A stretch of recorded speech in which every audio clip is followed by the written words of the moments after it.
So Kevin, you're up. I'm All gonna right. move this over and put 5 minutes on and then 5 minutes for any discussion. All right. Sounds great. Let me just tell me when I should start. So I need to share my screen. I'm sharing my screen. Tell me if you guys see my screen. Yes, the whole thing. Awesome. And now So I'm going to talk to you about minimum viable replacement. And I'm going to kick it off with what are MVPs and what's an MVR and kind of why you should begin thinking about a minimum viable replacement.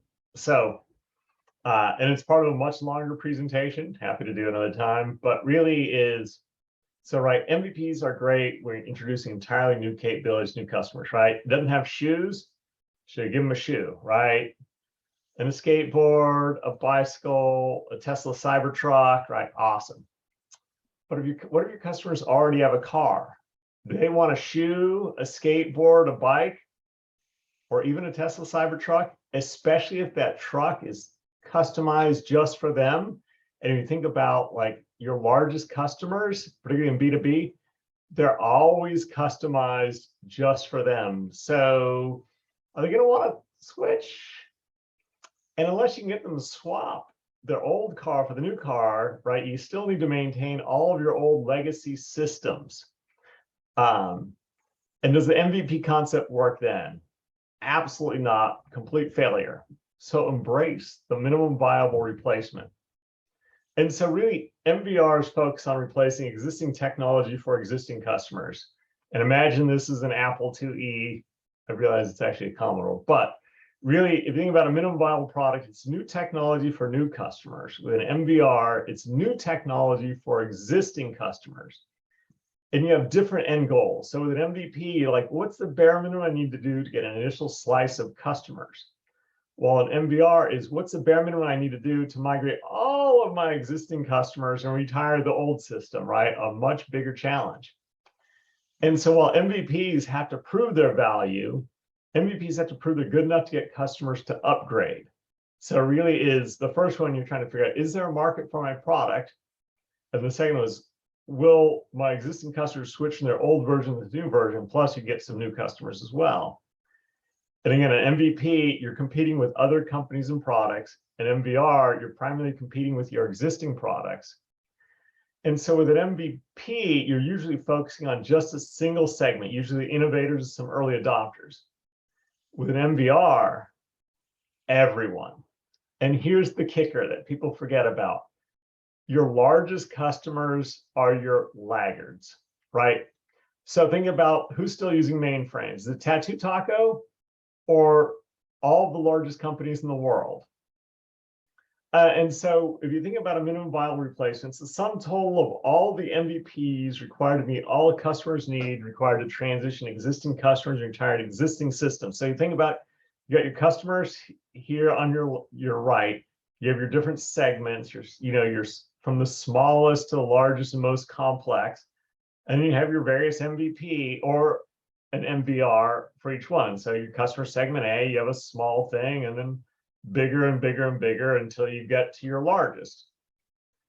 Plus, not only do you need the new product, but you actually need to migrate them. So all the work that's going to be required to migrate them. So there's integrations, migrations, all of that work.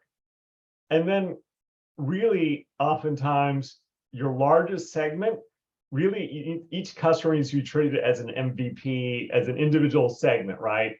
They're 5, 10, 20% of your revenue. And you've done customizations for each one. So they need to be each treated as their own separate segment. And then you need, while avoiding customer breakage is key, you still have to balance the desire to meet your existing customers' needs with the opportunity to serve new market segments with different functionality. And right, it's always a challenge. How do you balance this? Is someone's always pissed off, but that is the nature of the beast, right? And so I know I've only got 5 minutes. I don't know how much time I have left, but I'm certainly happy to walk through kind of here's how you identify, here's how you break an MVR and its various components, how to identify your risk, because people overlook where that risk is, and they oftentimes think they're almost done with the project and they discover they're nowhere close. And then, how do you then architect and design to really solve for that? So again, I know I'm out of time. This is probably another 20 minutes of conversation, but any questions?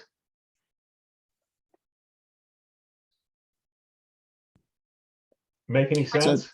It sounds to me like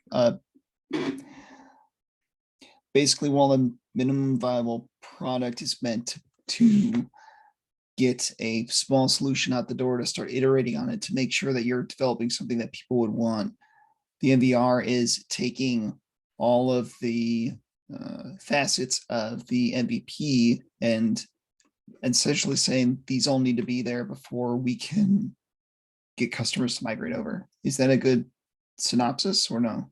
Am I misspeaking? No, I think you've hit the basics. So, right. So I worked at FedEx, right? And our customer base looks like the United States, business. So you have everything from Walmart, the largest company in the world, to a bunch of small mom and pops. So it's like you can migrate those small mom and pops that have very simple basic needs and have very little say so. You may be able to get something out the door for them pretty simply, and then you go to the next segment and the next segment and the next segment until finally you're able to migrate everything off that legacy system that you have to in order to be able to shut it down. And where people tend to struggle is they overlook just, so I tell people, design and architect for the 1% that drive 40 to 60% of your revenue and 90% of your complexity. What people tend to do is they're like, oh, we're almost done. We migrated 95% of our customers. And then they discover like, oh, really the complexity is they're just about to hit it. I mean, I had to work on a $300 million project that was a complete cluster, and they're like, we're almost done. We only have 300 customers left.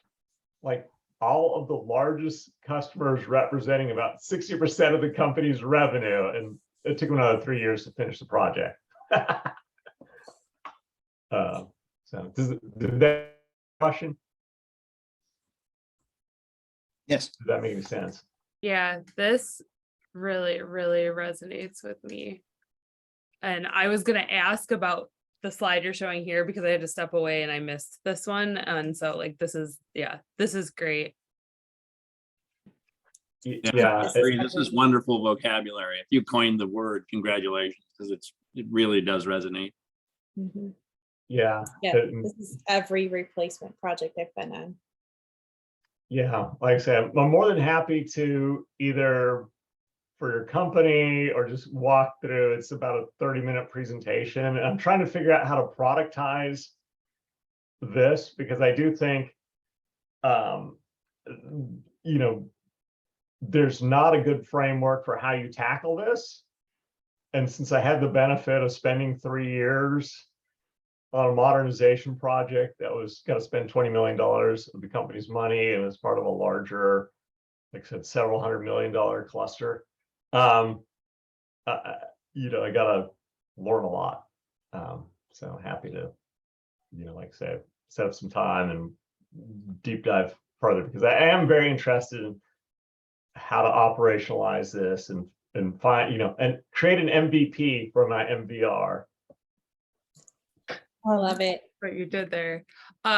Just throwing it out there, anyone who does lightning talk tonight is always welcome to come back and give a full length talk during one of our MMAG meetings. So keep us in mind. Mixed martial arts. Oh, MMAG, sorry, Mid-Michigan Agile Group. Sure. Sign me up. I'm more than happy to. Excellent. Awesome. All right, I'm gonna move that Oh, are And- we out of question time? Okay. Yeah. We can come back. Okay. Or maybe Kevin will come back and talk to us again. I like yakking, so Cool. All right.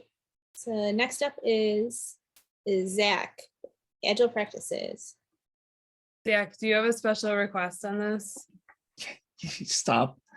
Yeah, I'm gonna go last, please. Oh, okay. Because I've actually, so I not only obviously do I want to talk here, but this the presentation timing lines up with the presentation that I'm giving in 2 days of a presentation I've given a few times in the past. So I'm trying to nail it down to 10 minutes. So if I could have 10 minutes, but I'll go last and then Yeah. hold me to that time, because it's also me trying to make sure I'm ready for Thursday. Yeah. I will hold you to 10 minutes. Okay, We'll cool. come back. Yeah. Looking forward to it. All right. So that means Sam is next. Katie, Oh. hearing.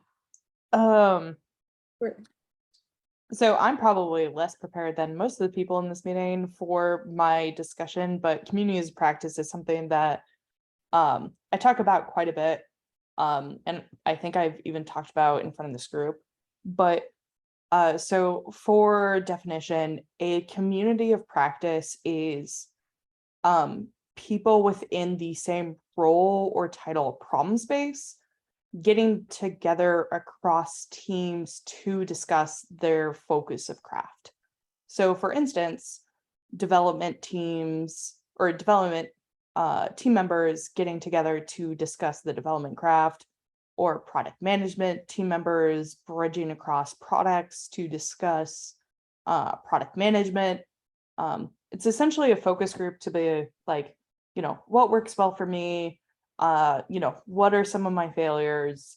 What are some of the experimentations I've done within the realm of my craft? It's a way for within the organization to grow the various skill sets for each of the different crafts and grow and learn as an organization, so that individual teams aren't getting siloed experiences and we don't have to relearn the same problem statements and failures or successes across the organization. And so as you're starting a community of practice across various teams for a single title or role, and I think really any role is capable and should be participating and exploring communities practice. But the initial feeding and care of a community of practice or a group of people who share a focus of concern is incredibly important to the sustained lifetime and getting the community of practice to a point where it's self-sustaining or self-managed.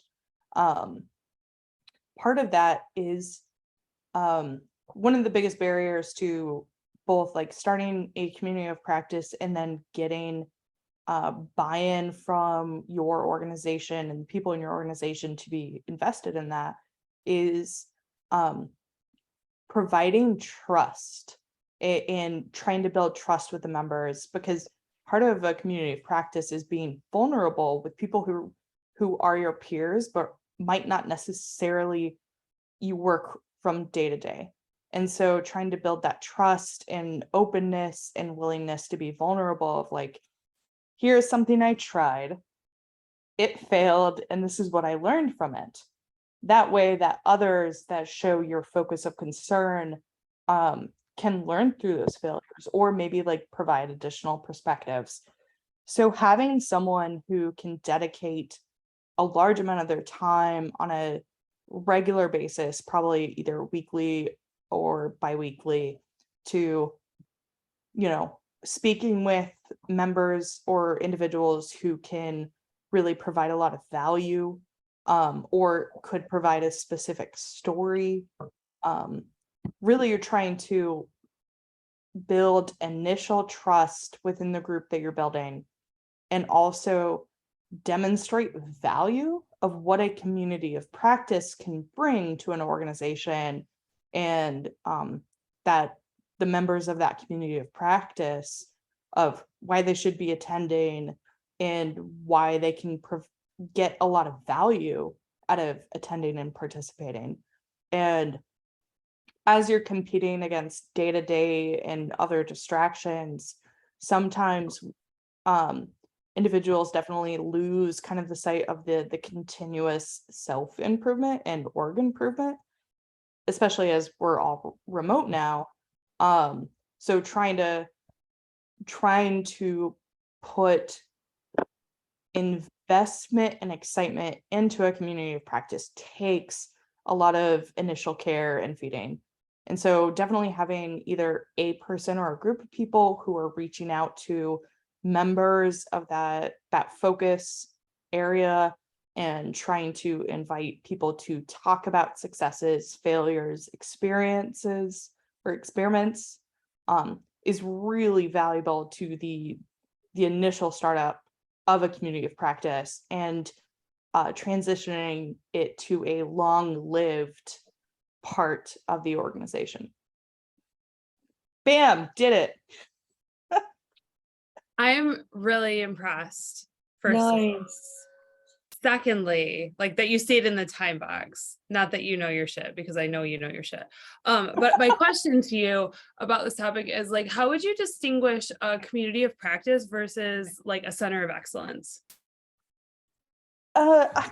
It's partially like terminology, because like a community of practice, like there are some, I will drop the Amazon link in the chat, but like the community of practice book, it uses that terminology and a lot of suggested frameworks and how to organize and exactly what to do, and is amazing. I recommend it to anyone who's wanting to build something like this. But at their core, it's very similar ideas.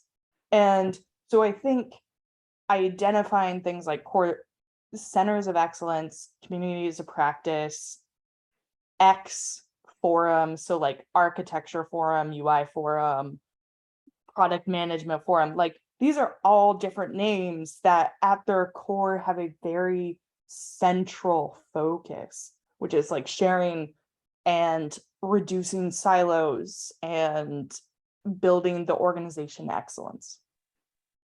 Yeah, Guild, another one. Very good. Yeah.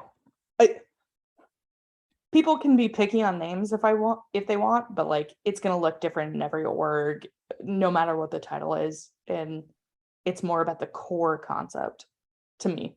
Anyways. One one of the thing- things, I'm sorry. Go for it. You can go. Okay, one of the things I liked about what you said, and I think it's really important, is the having somebody or some group that has, devoting time, because all too often these types of things are on top of everything else, and they oftentimes then just wind up falling off, or the people, they burn out, and getting anything started is hard. And so I think that was a really important thing to highlight. And then anything you can do to keep it simple is also good, like the lean coffee concept. But Yeah, I think so. I'll try and keep the responses really brief, like trying to get buy-in from your organization to provide whoever those owners are is critically important, because you are correct. Like this is something additional, most likely not listed in anyone's day-to-day responsibilities, and having the bandwidth and empowerment to spend time on this is very important, because everyone else who might be in that community of practice is going to be dealing with the same thing. So especially early in the stages of the community of practice, like the feeding and care of the community of practice, or whatever you choose to call it, like is critically important to getting momentum and having the people in your organization understand and find value in that time and space. And if you ever lose that, or it feels like something that's output and not outcome, where it's like show up, check a box, you're going to build you're going to burn like long-term interest and build some historical baggage around trying to start something like this up and expressing the value that it can provide and have. And it takes a lot to undo some of that damage. Sorry, I cut you off. I was trying to meet my time. You're good. All right. Move this to done. I'm gonna take up some of my time and give Sam a standing ovation for Is- staying in her time box. Times. Shoot, is this okay? We're gonna see if Zoom lets me share. So I'm gonna work on that while I start talking, apparently. It says it's allowed. Hey, I did it right this time. Just saying. Yeah, no, you did good. Okay. I don't even know. You're fine. I might just put a link in the chat. Because apparently it's not letting me share it. That's really, really strange. Okay, well, this is what I get for a new computer. Okay, I'm running out of time. So I will find a link to what I want to show you. But what I want to talk to you about is the Agile Fluency model. And I think I've talked about this with this group before, probably too. But it's something like an alternative mindset and thing to look at in place of what most organizations would like to look at as like a maturity model. So many of us have heard of some sort of agile maturity model, whether it's like a test of how scrummy you are, or if it's a CMMI, like maturity assessment. And a lot of these things are meant to like assess you and like tell you where you need to be more mature. And there's the end goal in mind. Like you are trying to reach the top of the mountain, be the most agiliest people on the face of the planet. But what the Agile Fluency model does is it says like, honestly, wherever you are on this journey is a good place to be. Maybe your organization doesn't need to be the most agiliest people out there because that would terrify your customers and you're not in a space where that makes sense. So what the fluency model does, it has more of a concept of like bus stops, where if you're thinking like you're on the train and you're in Chicago and you need to get off at Wrigley Field, like if you need to get off at Wrigley Field because that's where you're going, you're not going to go like all the way out to the suburbs. It doesn't make any sense. But if you're trying to get home, maybe going on to the suburbs. So in the Agile Fluency model, like it thinks about like your agility practices and the investments your organization makes in agility and in like the teams as, how agile do you need or do you want to be in your context? So it's more positive than your typical maturity model. It's definitely more inclusive and it's promoting of that continuous improvement and exploration. The definition of fluency here is routine, skillful ease. And that really comes from your investment in learning. So if I can grab my URL and actually drop it in the chat, if you take a look at the Agile Fluency model that I'll drop you a link to. Oh, Elizabeth already did it. Thanks, E. If you look at the model here, there's like 4 bus stops. And when you think about these different bus stops, you've got focusing, which is really like typically the beginning of most people's journeys. We now have cross-functional teams and, we're going to invest in people being fully focused on one team. Amazing. And really have like a space that the team can collaborate in, whether that's physical space or it's virtual space, and put some investment into our management and our leadership and think about where they are enablers in this system versus thinking about like how they can just tell people what to do all the time. And so with like a focus, if you will, you'll see that progress from a business perspective and like just get teams and people to work together and collaborate. That may be all you need in your complex adaptive system is to like break down those functional area silos. You could move on to, and where a lot of like tech companies and other companies like to go is delivering. Like everybody starts with, we need DevOps. And so if you think about this delivering bus stop, you've got the ability to release at will. You can capture value frequently. You can reveal those obstructions early. This is why a lot of organizations do safe. Like, this is why people do agile transformation, is because they want to get to, you know, being able to deliver things. They'll take that little dip of productivity so that, you know, you can actually start delivering on a cadence and be a little more predictable or a little more reliable. I think for me, that's like not the real promise of agility, but that's what everybody sees is like speed to market. That optimizing zone is where I think it's like an exciting place to be, where you're really getting teams that are market focused. You're like looking and seeing and really understanding with everyone who's on the team where you're going and why you're going there. And your dev teams aren't just order takers, and your customer service teams aren't just order takers. Everyone's collaborating together.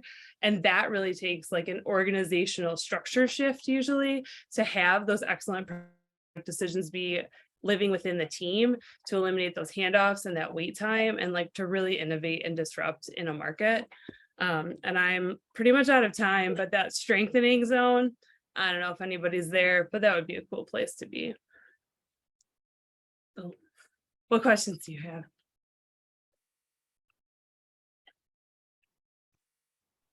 You seem out of breath after all those. I was really, really excited. Oh, sorry, Kevin. No, go for it. I have some curiosity of your thoughts of, is a transition to safe truly agile, or is it a way for That's another talk entirely. I don't know, Boom. like, I think to get to the like the root of your question though, Sam, I think for me, and especially in thinking about teams and how they operate through the lens of this agile fluency model, which all models are wrong, but some are useful, and I find this one very useful. I see that like a safe transition is helping organizations step towards what they think agility is and where they want to be. It's a stop on the journey. It's not the ultimate destination. I think that's a simple answer. Can I be a devil's advocate or a kind of my beef with all of these? Yeah. Is everything starts with psychological safety. Yeah. At a leadership level. Yeah. Cut all the agile gobbledygook crap and start with like, okay, we're going to have complete transparency and honesty, and you need to be willing to hear things you don't want to hear, because otherwise everything else, it's all just everything else process. doesn't matter. Yeah. It doesn't matter. And that's one of my beefs with all these things, is they're at the team level, and it's like, in the day, if all of your management is just like, hey, did you hit the date? Tell me how many story points you generated. Just give me good news. It's just all BS. So sorry, that's mine. No, I'm totally with you on that. It takes an investment. And I think that tail and that time horizon on like leadership truly changing the way that they operate, like that's why a lot of these things to me start at that team level, because it's easier to like tell other people to change than it is to really embrace that yourself. And so that's, I'm with you though, 1,000,000%. I know sometimes Al Shalloway calls transformation at the team level an anti-pattern. And I always find him interesting, even though he's often like ranting half the time about his hatred of Scrum. But I'm like, over the years, I think I've helped create hundreds of agile teams, of which almost all of them have always been destroyed by the next generation of management. And so when I look at a model like this, and I'm like, yeah, I get it. And it's probably a reasonable way to describe some of that bottom-up work. I'm always like, and it's one new CIO away from being entirely wiped out. And so that's as I think of the models, and I love your description of models, by the way. So like, as I think of models, I'm like, what is a better model forward that really addresses that fundamental issue to the extent it can be addressed, because you're always one new CEO away from everything being destroyed. So Like that's a little bit of the nature of the structure of how we do businesses. Yeah. Yeah, building that organizational capability and resilience. to Resilience. Even that kind of change, I think is huge and is not something I've seen reflected in a lot of models. Yeah. Thanks. Fun topic. Thank you. Fun discussion. Who's next? Elizabeth, you're gonna talk to us about road mapping. Yeah. I could get one more architecture thing in. Although I'm not sure if it's architecture or product owner. They're all mixing together. Okay, let's see if I can do this all at once. Here we go. Now I'm going to share. And okay, keep in mind, this isn't any like official, I guess, methodology I'm going to present here, but I'm going to talk through a couple things that have worked for me, not this, but I call it Agile road mapping.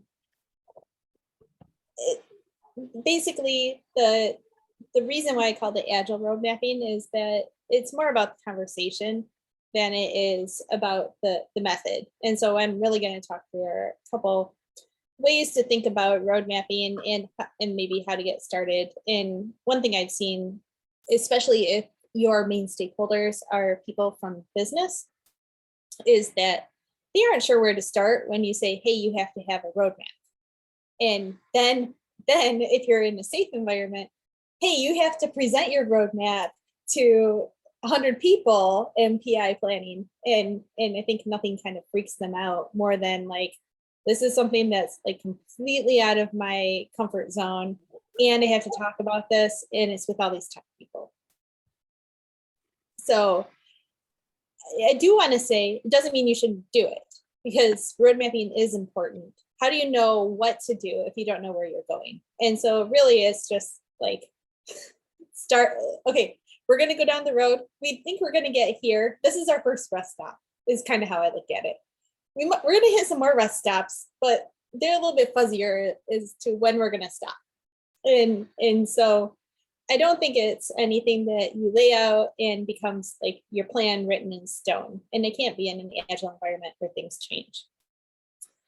I think if you follow the philosophy of build some things, ship them, get feedback, and continue iterating, I think your roadmap starts to build itself.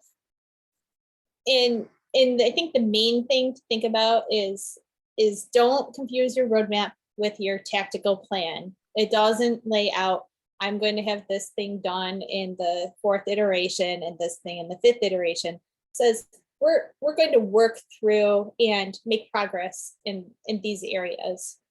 And it's more about priority, right? Because things give. You're not going to be able to fulfill everything.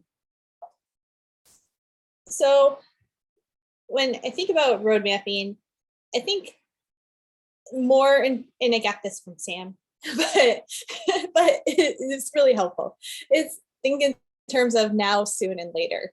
And so one of the ways I've thought about road mapping in terms of maybe building out functionality is what can I do is like a base layer, like a pyramid, and build up to something that looks nice. So one option, and I think this is one that I've seen in the past, is you have a system, you have some data issues, you went and did your MVP, and now it's 2 years in, and you need to clean up this data. You're test driving this in the real world. You have all these issues. You know that you need to enhance and enrich the information you have, because that's what people are expecting, because that's what you promised. And then you need to add enhancements. So one thing that I've seen before is, let's build our foundation, let's clean up our data, fix our issues, and then let's start leveraging industry sources. Like, let's enrich our data, let's get it clean, and build through this, and essentially go by quarter, AKA your PIs, maybe if you're in a safe environment, and then work through enhancements. So this is one way to approach it. And and the reason why you might want to do this is if there's a perception that data isn't right, because that will kill your product sooner than anything else. And so showing improvements in data might be the most important thing. But the other way I would challenge to think about is organizing by your functional improvements. And so maybe you start out with functional improvements that look like we're going to clean up customer data and focus on customer-centric activities. And yes, my examples are all kind of insurance-based, because let's face it, that's where I've spent half my career. And then you work towards, okay, what's my next functional area that I can improve? And so maybe I'm going to clean up some data there. I'm going to enrich the data. And then I'm going to add some enhancements.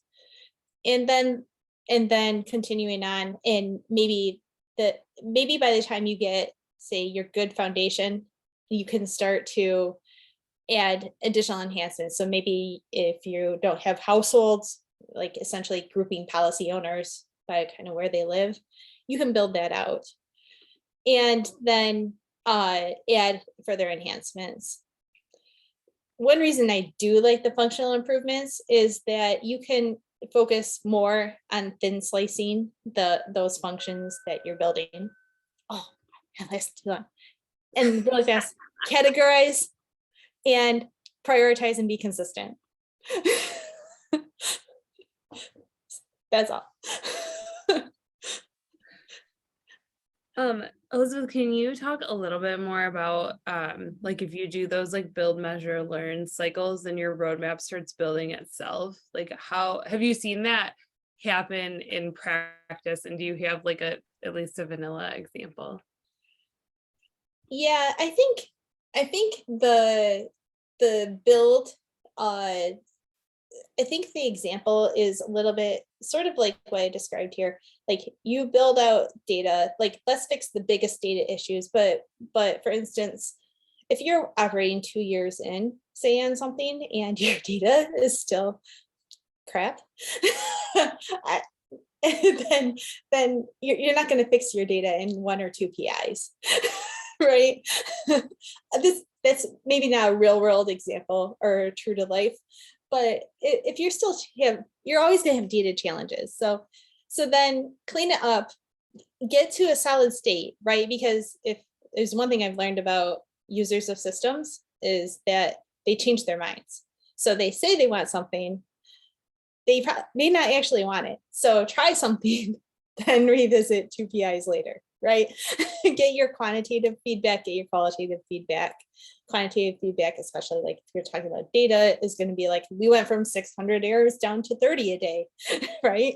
Like things like that. Qualitative is, yeah, that looks better, but it still doesn't work when I go blah, blah, blah, right? So I don't know if I answered your question, but I think it's that's where you're iterating.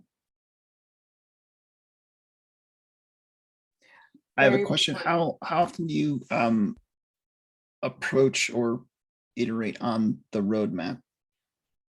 I personally think you do it once a quarter, or when you remember. Mhm. Like, or frankly, if you do it once a quarter, then when somebody asks for it, it's a really easy update. Yeah. I guess to expand on that question, how long should the roadmap be? I don't really like more than 3 to 4 quarters. So I think Mhm. things change way too much. Sure. Okay.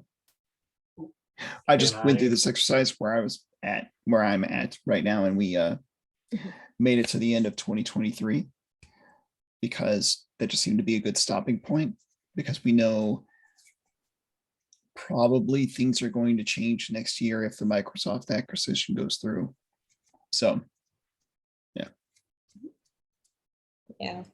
I think it always looks a little bit more sketchy as you get further out. It's more like, yeah, it looks kind of like this. Someone shared a great visualization where they had now, next, and later.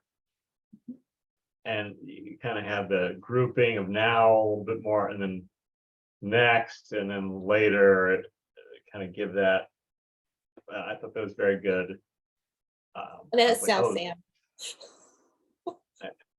And then just one comment is, like at FedEx, where you're literally like shutting down mainframes, and that can take you like 3 to 5 years, and you know, all the context is everything. And I think that so much of these agile arguments are like, are you doing startup agile? Are you doing it at the departmental level? Are you doing global scale? All, they're just very different beasts, and I just see so much art because they're devoid of context, and so it's just very, very different.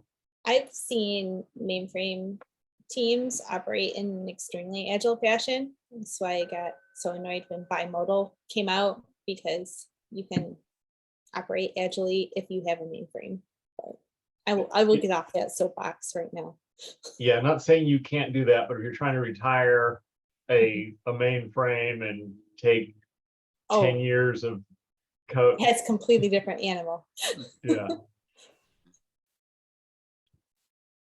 All right. And we're done there.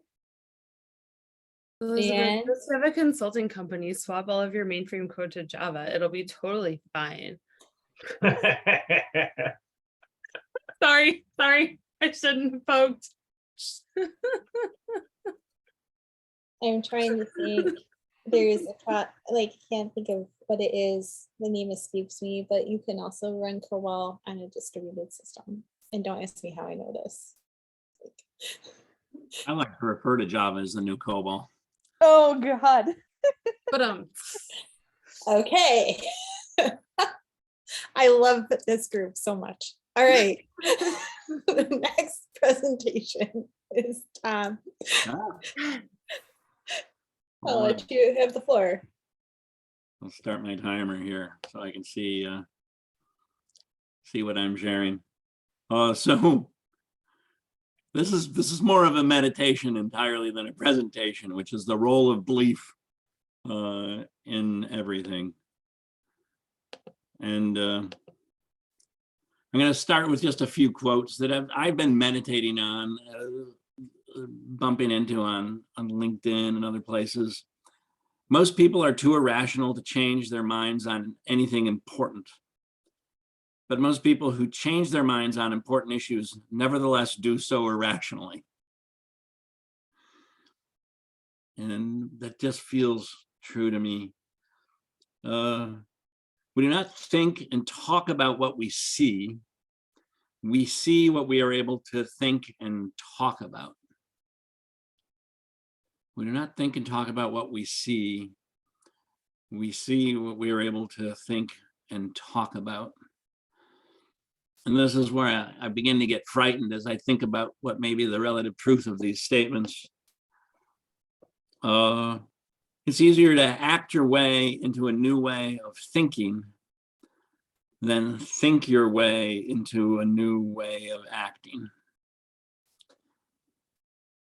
It's easier to act your way into a new way of thinking than think your way into a new way of acting.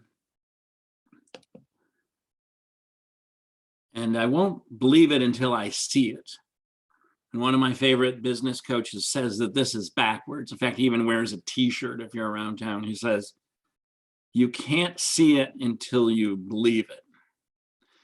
And part of me has always put, like, because I'm an entrepreneur and Ari's an entrepreneur, I put this sort of entrepreneur lens on about imagining and believing the future and seeing the future. And then in order to make it happen, whether you're doing a new product or a new service or a transformation, and it's a very sort of motivational phrase.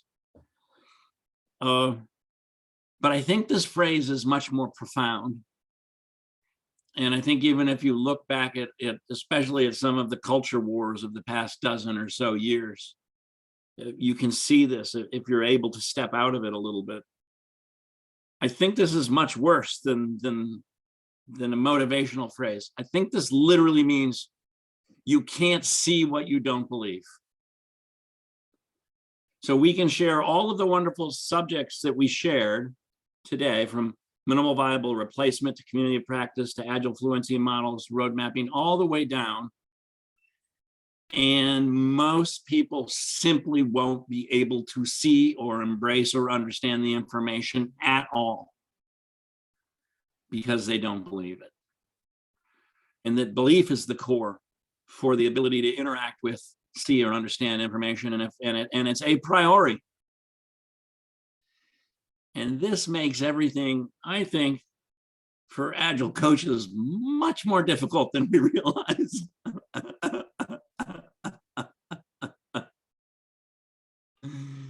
Especially if you're doing something like Agile transformation, or you're trying to really change a larger organization, or you're trying to get them to hear what you're saying, or to see or interact with or understand what you're seeking to share.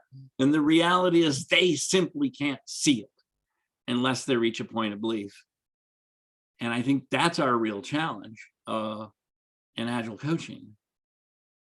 And it's almost impossible. The approach I've been playing with on this, like this thing that I fear is true, is now, as I'm doing workplace improvement or Agile, is stepping way back to way more abstract. And it's like, what's working with your peers, what's something you're passionate about, maybe seeing an improvement on, and working with you on the thing that you're passionate about, where you can begin to see a few things. And in a peer mentoring workplace improvement environment, getting 20 individuals at a time to work on something that they're excited about, because it's the only way they can see anything and the only way they can hear anything that I might be trying to share. And that's both like my exhortation and my greatest fear, is you can't see it until you believe it. And that's where we have to begin as Agile coaches.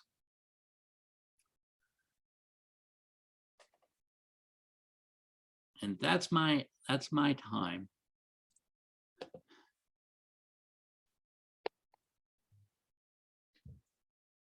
And I don't know if that was good news or bad news, or just frightening news.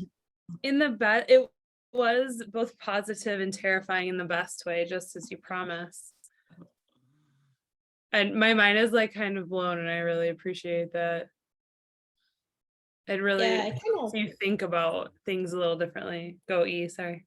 Oh yeah, no, I kind of, in a weird way, I think this also applies to like system design, and I think it's part of what's so hard to explain to people when the team starts putting thought around a feature, but then you have to go convince like an end user, right?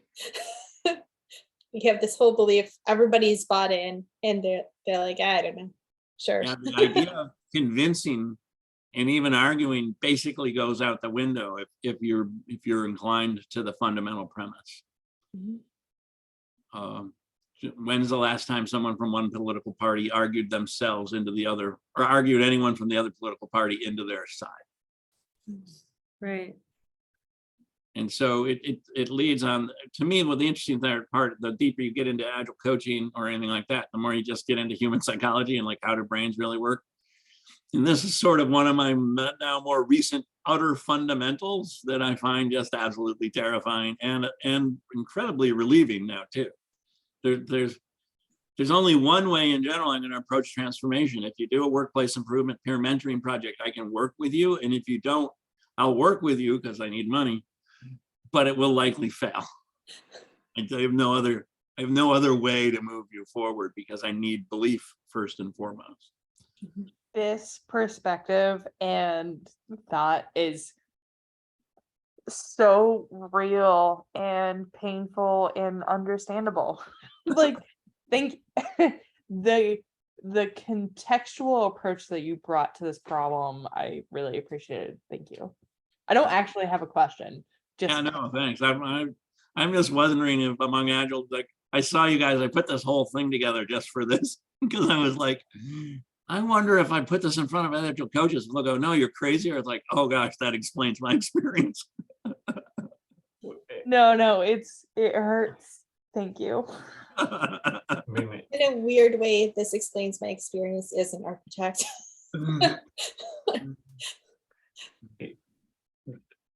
I was listening to a podcast and it was about Polynesians, and they talk about walking backwards into the future Ah, because you see the future through the past, right? You're through your you can't, right? The only way you can describe the world is through your existing experiences. And yes. so I thought that was a very fascinating thing, and it reminded me at a Spanish colonial literature class, and Columbus wrote a letter to the king when he came to Hispaniola and said, "This is great. We should cut down all the trees and turn it into grazing land, because that's what you would do in Spain," not realizing that in tropical soils are super thin, and that would just turn to Destroy everything. but right, we see the world through our lenses, and when we move from San Diego to Memphis, we're like, oh, this is, our house is bigger, but it'll just be like San Diego, and like it just was a complete failure. All our plants died. We just things baked. But right, that was, it took a year or two of utter failure to realize, like, oh no, but yeah, so I liked, Now you believe it. Now you believe it's different. yeah, Now you can Yeah. see that it's different, but you literally can't. Yeah. All right. I know we're out of time, but thanks for. Awesome. All right.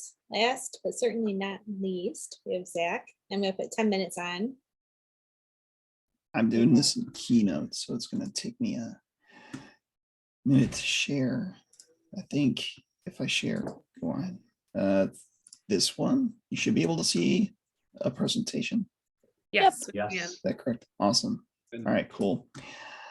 All right, so hold all questions to the end. There's probably going to be some terminology or words that I use in here that aren't familiar to you, because this is for presentation really for BattleNet folks.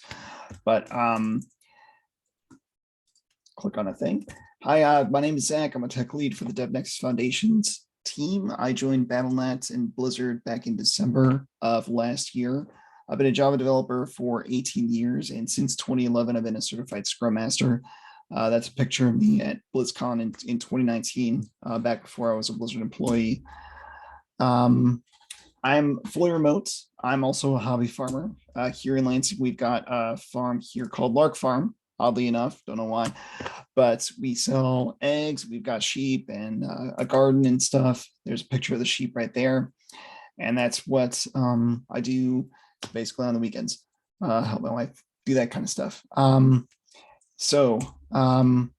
This presentation is really about the Agile process that I've been using on the team that was brand new, formed back in January when I first got onboarded, really, and walking them through an Agile process because they had not done Agile before. So one of the first things that we did was we created a working agreement, and I've done this before, and it's a lot different virtually because you don't have to create working agreements about being in the physical meet space. So no working agreement where if you got your headphones on, don't disturb me, don't fly drones in the office. But what I did was I worked with the team to have them recall things that worked well for their teams, things that didn't work well, and put that on a brainstorming board. We talked through each one. We agreed on things that would be working agreements, kind of massaged them, and put other things in the parking lot that may be a little bit more in depth. So participants were the entire team. This is a living document. We've approached this a few other times to refine it as new people have come on board. Got some links there for folks. A related item that we went through was the definition of done. So this was really a way for us to declare what done means for things like grooming, for stories, for sprints. That way we can point back to it if anyone asks, well, what do you mean when the story was done? And we just say, this is what it means when the story is done. We've got unit tests, we've got this, that, and the other thing. Again, the entire team, that's QA, that's design, that's developers, product management, everyone participates, everyone has a say in this.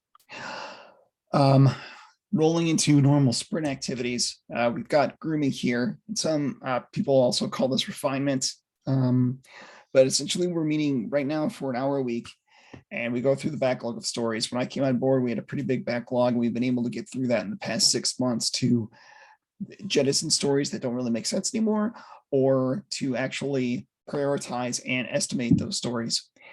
And again, participants in there are really everyone that's doing the work. So QA, engineering, design, product management. It varies from meeting to meeting. We don't have a lot of design stuff that needs to happen right now. We're doing a lot of back-end stuff, but when we cycle back into front-end work, we'll have a lot of questions for them when they present things back to us. Out of the grooming meetings, we have typically a sprint backlog, and we go ahead and go into planning and tasking. Now, one of the things that I've started doing with the teams that I haven't done for some of the people that have worked with me before on this call is something called a RACI exercise. It's RACI stands for responsible, accountable, consulted, and informed. And I was presented this from some courses I took at the UCLA extension program. And it was in the context of like planning for a quarter or planning for a year. And I thought, well, you could actually do this for a sprint. If I think about it. So taking the stories that we're going to do in the sprint and just getting everybody together to say, all right, who's going to do this one? Who wants to help out with this one? Who needs to be informed in it? Like, for example, in this one, Jerome has a lot of eyes because he's our QA. I'm informed because I'm the tech lead. I don't get to do much development these days. But we go through this exercise, and it's a way that, you know, some teams at Blizzard assign work to people. I find that people are more apt to enjoy it and get more fulfillment if they pick it.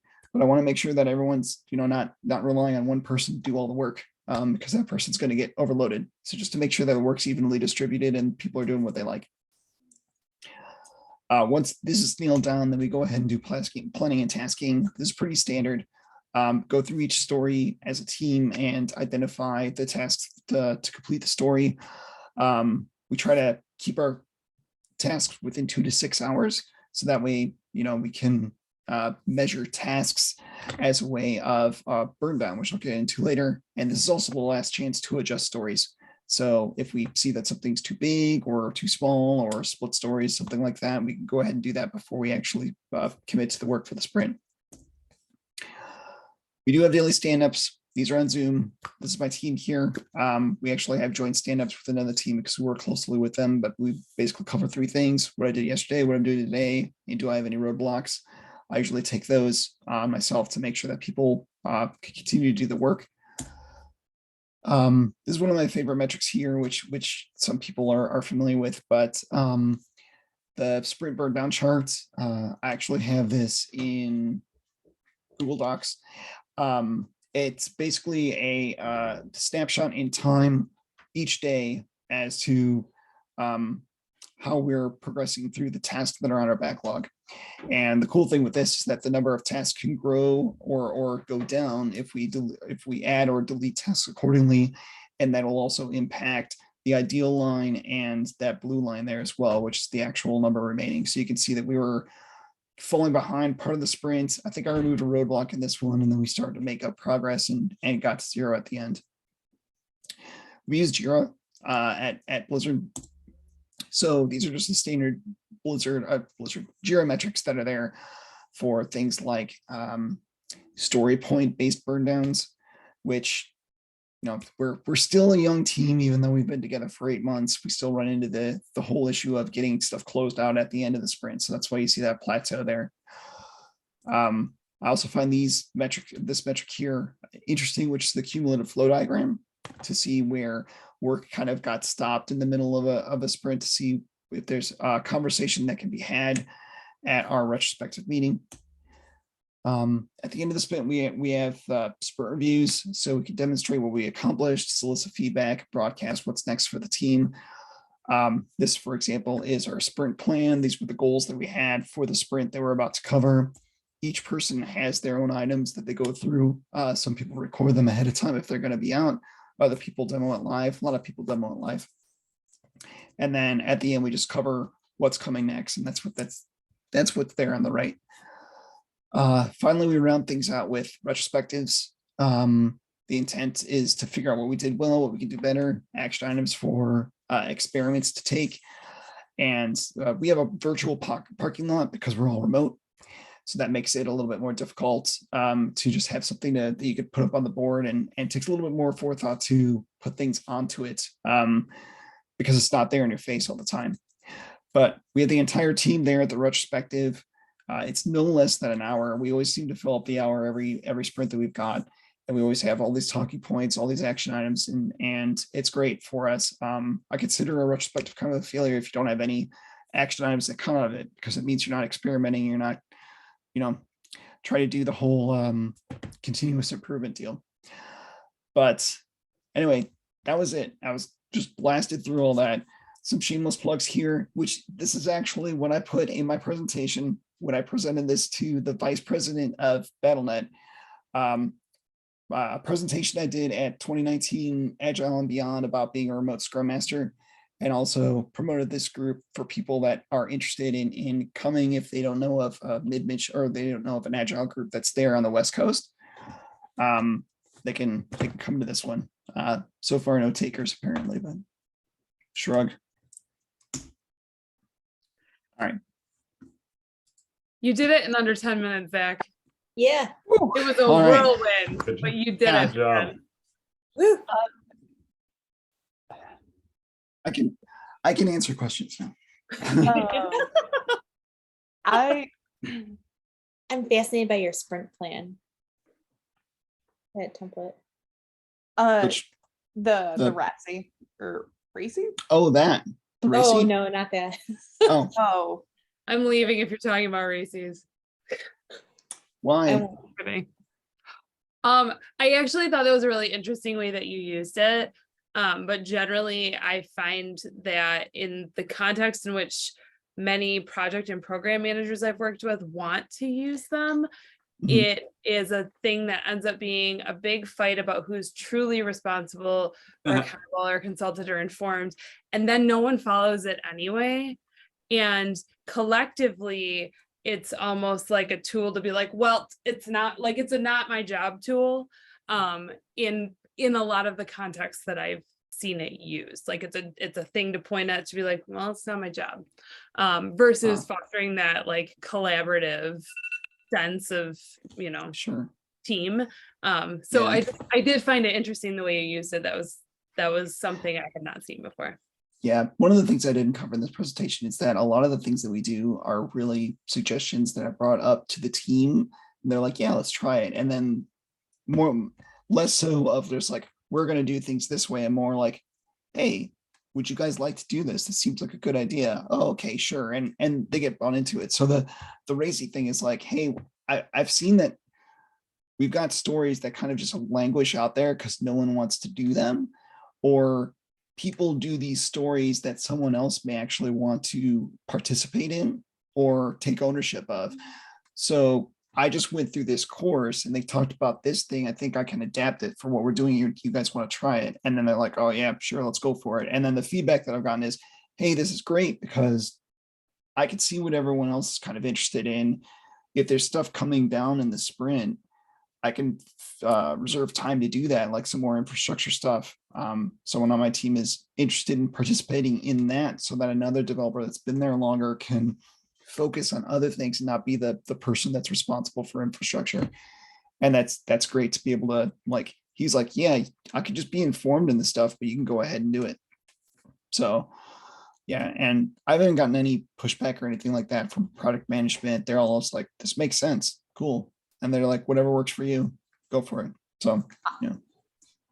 everything you shared, I am so jived about because it seems like the best, like it's, oh my God, it's such a good implementation of Agile. I'm trying to like what Christian just said of like, it gets used negatively. And like everything you just said is such a rejuvenator for me, like the way it's getting used within the team as a support piece rather than using Agile methodologies as a bludgeon. Oh my God, like Yeah, I've Beautiful. Kristen can speak to this too. Like we've both been part of an organization that said you guys are doing agile and you're doing it this way. And when I came into BattleNet, my manager was like, hey, one of the reasons that we hired you is because you have agile experience, which no one here has. And we want you to kind of introduce those concepts to us and to the teams so that we can start performing better. And so knowing that coming in and just saying we're doing agile, people resist that. And it's more like, hey, here are these problems I'm seeing. That's what I did like my first 30 days, basically just cataloging all the stuff that I saw. Like, we don't have unit tests. What is going on? Like, we don't have any of this stuff. And then we're like, how can we work together as a team to fix this? And then it just gets everyone more interested in the problems and realizing that we need to fix things. And 8 months later, we've got not as many unit tests as I'd like, but unit tests where we've got code coverage metrics, we've got security scans, we've got documentation. So now we're a lot better off than we were when all the information was in like 2 people's heads. So yeah. Agile is a framework that you can apply to solve problems. Who would have thought? Yeah. Aw.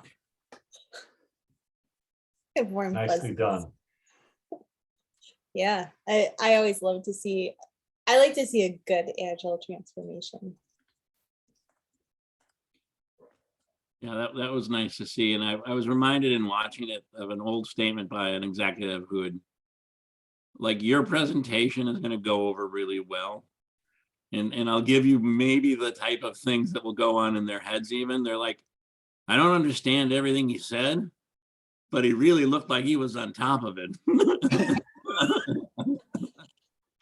Yeah, I actually had the pleasure of meeting for the first time and then giving this presentation, though be it a little slower and longer, to Martin Keeley, who is the Senior Vice President of BattleNet and Online Products. I've got it on my wall over there. But basically, Mike Ibarra is the president of Blizzard. And so this guy's just one level below him for all of BattleNet. It's all the things that go on there. And I he was jazzed about it. I absolutely believe you'll kill it. I'm not sure how much definition and concept defining you'll have to do, because like to Tom's point, he's like, I didn't get some of this stuff. I had all of the context to understand some of the concepts that you were talking about and approaches and like what that, the implication and what that means. And I know you could answer those, but I think if you're coming in fresh faced, some of that stuff might like it's not going to be fresh faced. A lot of the teams have been doing agile developments for one way or another, but so they're going to be familiar with terms, I hope, like grooming, because I think the other teams have been doing grooming. There's maybe about 20 teams, so I'm not 100% sure.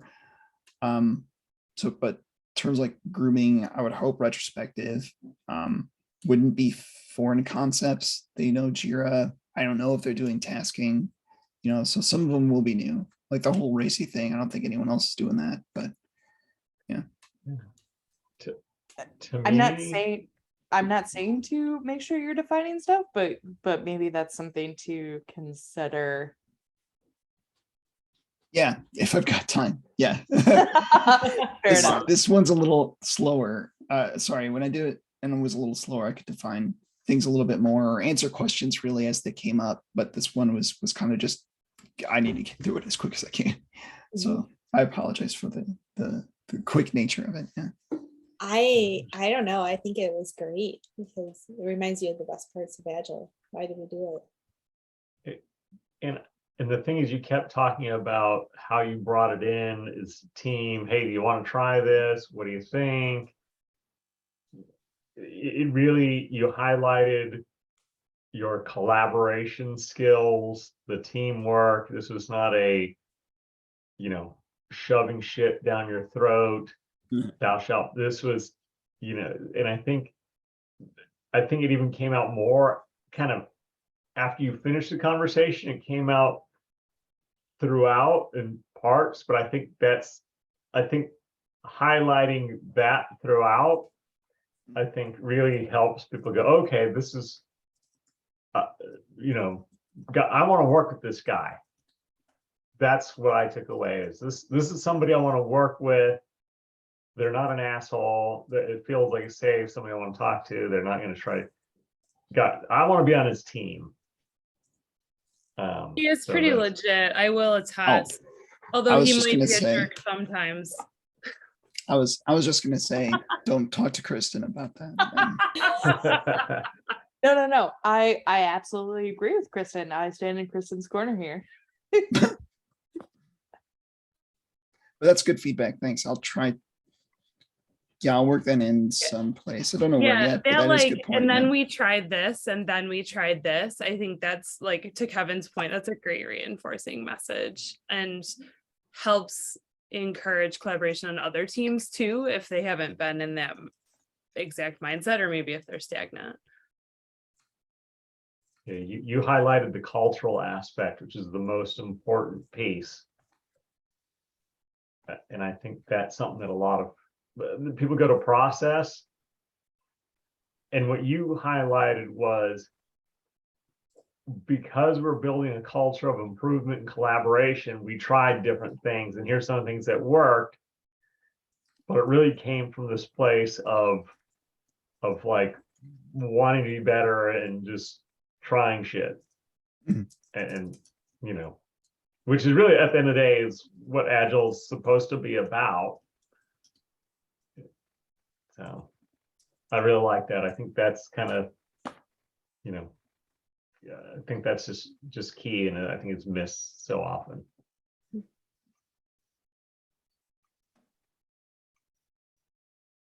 I'm already talking about your talk because this is recorded to other people. And so Elizabeth, if you could share the recording after this. Yeah, Let's do it. I'll put it on our YouTube channel. Let's get it. Is that like 1999? I don't know. I mean, I'm sure I'm supposed to do TikTok. So I This is too long for a TikTok. I have no idea. I'm not even on there. I think one of the questions that I had, Zach, and first of all, I loved your entire presentation. It has gotten me rejuvenated about Agile, but as you were introducing people to some of these new processes or experimentations, how did you, were people just naturally like excited about experimentation? Because sometimes I think we fight against agile processes, or this experimentation is a distraction from features, or at least that is in certain orgs. Is that something you had to deal with, or try and set up expectations of like how did that, like, was it just super easy the whole way through and you didn't have to like fight through some of the stuff, or like did you have people asking like, what are the outcomes, like why is this valuable? I'll answer it seriously. I'm sorry. I was gonna have a smart ass answer, but so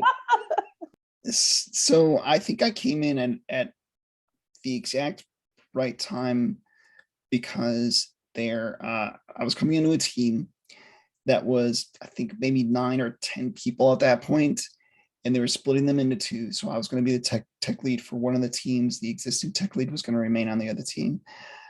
There had been recent changes in product management, and the Battle.net organization overall was starting to look into agile practices and starting to roll stuff out, unbeknownst to me, about 2 months after I started.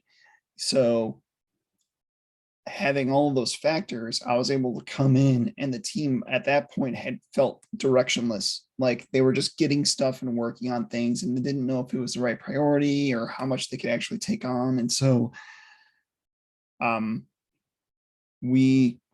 was able to work with the team to kind of suss out like what were they looking for as a professional working environment, like how could they do better, and then kind of take the stuff, the toolkit that I've had since 2011 and built up the last 10 years to figure out, okay, well, if we try to do this, I think we can meet that goal that you guys have, and start to put some direction and thought around, how are we approaching the work? How can we make ourselves better and stuff like that?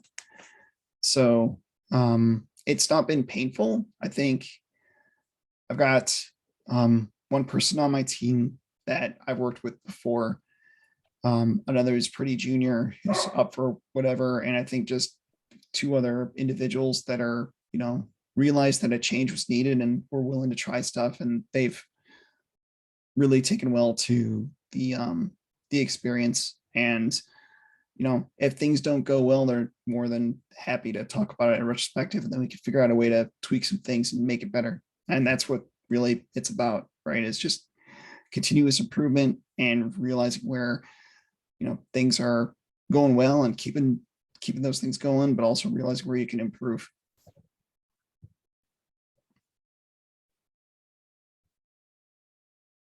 Oh, that's awesome. Sort of a life affirming evening, I guess. Right? Between belief and this. I think it was a nice pick-me-up after mine.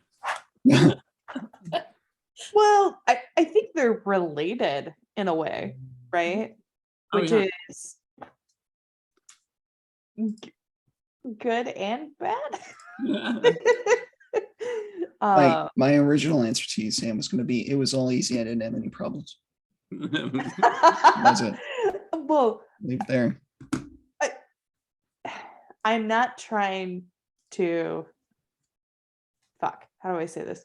I'm not trying to discredit you, but I think you ran into a perfect storm of openness and experimentation and maybe some